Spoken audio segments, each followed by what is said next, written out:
gente! Eu sou a professora Gabi. Olá, pessoal! Eu sou o professor Gabriel. Seja bem-vindo ao quadro Se Liga no Portal, do programa Conexão Escola TV, elaborado pela Prefeitura de Goiânia, por meio do Núcleo Educação Conectada, NEC, da Secretaria Municipal de Educação. E hoje iremos apresentar para vocês as propostas de atividades que são postadas semanalmente no portal Conexão Escola. Espera aí, Gabriel! Eu fiquei sabendo que o portal Conexão Escola tem uma função nova. Explica aí para o pessoal. Isso mesmo, Gabi. São as propostas didáticas. As propostas didáticas são elaboradas pelos professores da Rede Municipal de Educação de Goiânia, seguindo os documentos curriculares.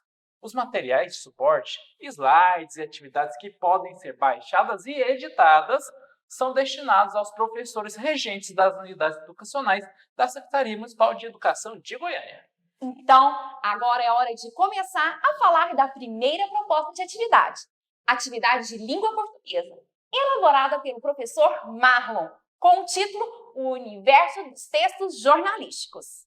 Essa atividade tem como base as sequências didáticas propostas pelo programa Aprender Sempre, da SME Goiânia, com base no DCGO ampliado, e está destinada aos estudantes do 7º ano do ensino fundamental. Isso mesmo, Gabriel! E vocês sabem o que são textos jornalísticos?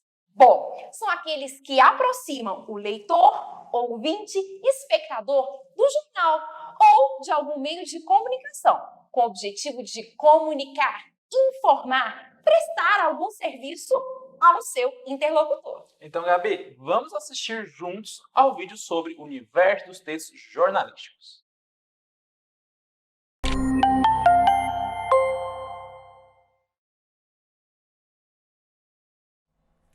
Olá, pessoal, tudo bem com vocês? Eu sou o professor Marlon, professor de língua portuguesa, e hoje estou na companhia da nossa queridíssima intérprete Jaqueline. E o título da nossa aula de hoje é O Universo dos Textos Jornalísticos. Vamos lá, então? Os textos jornalísticos são aqueles que aproximam o leitor, ouvinte ou espectador do jornal ou de algum meio de comunicação com o objetivo de comunicar, informar, prestar algum serviço ao seu interlocutor. E eu vou te contar, então, que o universo dos textos jornalísticos apresenta vários gêneros. Alguns deles, como, por exemplo, notícia, reportagem, entrevista, dentre outros.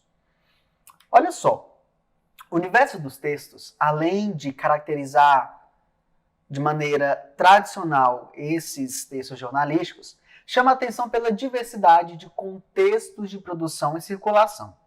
Eles são encontrados nas mais variadas fontes, como, por exemplo, rádio, TV, internet e até mesmo os impressos. Com o advento da internet, vários recursos foram incorporados aos textos do campo jornalístico. Por exemplo, o uso de imagens e gráficos, a inserção de links e hiperlinks. E é claro que cada um formato desses vai ter as suas especificidades. Por exemplo, em um jornal impresso, não há como você ter um link ali, porque você não consegue clicar no link e abrir uma outra janela. Agora, no jornal que circula na internet, você consegue clicar em um link e ele já automaticamente te direciona a uma outra página. Então, observe só aí. A TV, seja ali assistindo aula gravada, um jornal gravado ou ao vivo, né? Por onde você consegue acessar esse texto jornalístico? Pelo computador, pelo tablet, pela sua televisão. O jornal digital, ele tem uma atualização rápida das notícias, utiliza os hiperlinks, diferente da televisão, né? E ainda é possível verificar o comentário do usuário. Então, se você acessa aí um jornal pela internet, você consegue tecer comentários em alguns deles. Agora, os vídeos com notícias ou conteúdos informativos, ele é possível de interação, então você consegue reagir ao vídeo, curtir, até mesmo comentar. Também a personalização de conteúdo, a customização de acordo com o público do canal. E a linguagem ela é mais dinâmica, tem a edição. Alguns vídeos informativos, por exemplo, em que tem até os erros de gravação, por exemplo. Tudo isso para aproximar o espectador daquele produto midiático. Ou seja, o texto jornalístico ele está em todos os lugares. O texto informativo também, né? Mas qual é a linguagem utilizada no texto jornalístico? Geralmente uma linguagem mais formal, porque ela vai ser direcionada a qualquer público. Só que, mesmo sendo formal, ela pode ser ainda mais rebuscada ou não. Observe, por exemplo, aí na sua telinha, 2 exemplos de 2 manchetes que falam sobre a morte de Quino, o criador da personagem Mafalda. Essa que você vê aí na imagem. Olhem só, então, a primeira manchete. Quino se juntou ao panteão de Cortázar, Borges e Sábato. Agora observem a próxima manchete. Adeus a Quino, criador da personagem Mafalda. Qual dessas 2 manchetes você acha que é mais tranquila para o público compreender? A primeira ou a segunda? Vamos observar então alguns elementos. Na primeira manchete, ela compara Quino com outros escritores importantes. Apresenta palavras que não fazem parte do cotidiano de muitas pessoas, como os estudantes. Nem todo mundo conhece esses escritores, por exemplo. A palavra panteão não faz parte do cotidiano de muita gente, né? Então, a linguagem parece ser mais rebuscada e menos direta nessa manchete. Já a segunda manchete é mais clara e explicativa. A linguagem torna-se, então, mais acessível.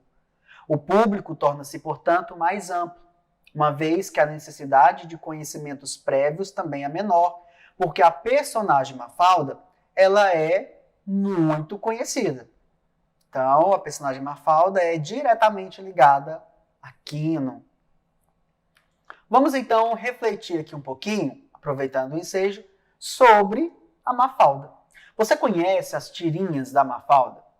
Já ouviu falar sobre Quino, o quadrinista criador dessa personagem? E por que será que a Mafalda é tão conhecida na América Latina? Você já leu alguma tirinha dessa personagem? E outras tirinhas e os criadores dessas outras tirinhas? Então, se você ainda não conhece essa personagem, por favor, pesquise, leia tirinhas, porque ela é muito inteligente e nos ensina muito. Vamos, então, continuar falando sobre linguagem e pensar no público-alvo dos textos jornalísticos. Por meio da linguagem, os textos jornalísticos podem direcionar melhor a qual público se destinam, como, por exemplo, nos 2 exemplos anteriores em relação às manchetes.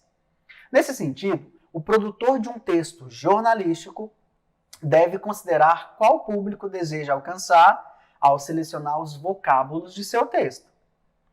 A notícia apresentada a seguir, por exemplo, se aproxima do público que gosta de animais de estimação.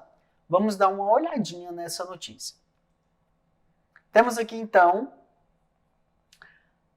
53% das casas brasileiras têm ao menos um animal de estimação, aponta pesquisa. No Brasil, mais da metade das residências tem ao menos um bicho de estimação, cão, gato ou outros, segundo pesquisa divulgada em 17 de setembro pela Comissão de Animais de Companhia do Sindicato Nacional da Indústria de Produtos para a Saúde Animal. O levantamento mostra que 53% dos lares têm cães ou gatos, 1% das casas têm outros bichos e 46% não possuem animais de estimação. Para a pesquisa, foram realizadas 2.002 entrevistas com cidadãos de mais de 16 anos de todas as regiões e classes sociais do país. Confira a seguir outros resultados obtidos. 44% dos domicílios com pets têm ao menos um cachorro. 21% das residências com animais de estimação têm ao menos um gato. Para 95% dos entrevistados pelo estudo, a saúde do animal é tão importante quanto a da família. Entre os tutores, ou seja, as pessoas que cuidam dos pets, a maioria é de família com filhos. Observe então nessa primeira parte da notícia, porque já já eu te mostro a segunda parte dela. Nós temos aqui um título bem em destaque, trazendo já um dado numérico na sua Constituição. E nós temos ali, depois do parágrafo, que é o lead, falando, contextualizando sobre essa temática, temos tópicos descrevendo dados dessa pesquisa. Então, vocês notaram que aqui nesse texto jornalístico, a informação ela pode ser dada em tópicos, né? Mas olha só que na segunda parte da notícia, nós temos gráficos em forma de pizza. Então, dessa pesquisa, eles buscaram compreender a raça dos cachorros dos domicílios brasileiros e a raça de gatos dos domicílios brasileiros. Então, a gente pode notar que, por exemplo, no primeiro gráfico, em relação aos cachorros, 53% são de raça, 42% sem raça definida e 5% os tutores não sabem qual é a raça. Já em relação aos gatos, no gráfico de pizza, o segundo, 62% dos gatos são sem raça definida, enquanto 22% de raça e 16% dos tutores não sabem a raça de seus animais. Observe então que essa segunda parte da notícia traz elementos não verbais, traz o desenho do gráfico em forma de pizza. Então, no texto jornalístico é possível associar a linguagem verbal e a linguagem não verbal para facilitar o processo de leitura e interpretação desse texto por parte do leitor. É muito comum apresentarem também infográficos que veiculam gráficos com algumas informações, com algumas pequenas e objetivas explicações. Então vejam só que nessa notícia nós podemos perceber que fala sobre uma pesquisa com as famílias brasileiras para saber quantas delas têm animais de estimação em suas casas. Os números aparecem de formas diferentes. Então, na manchete nós já temos números, no corpo do texto e também lá no gráfico em forma de pizza. Os gráficos apresentados, eles trazem dados numéricos de forma bem visual, bem representativa.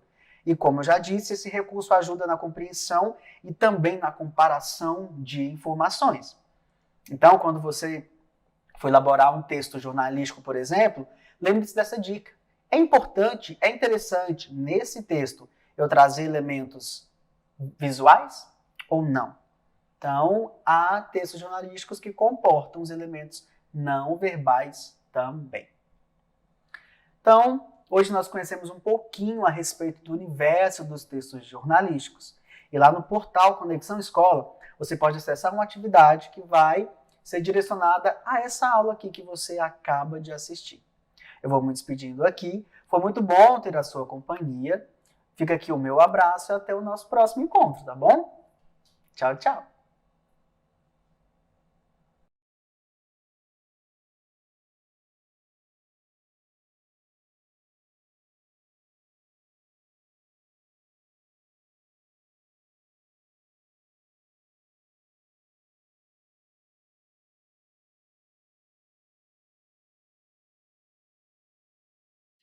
O vídeo ficou ótimo, né, Gabriel? Nossa, ficou demais. Eu vou ali pegar um jornal, né, aqui para ver as notícias de hoje e agorinha a gente volta do intervalo.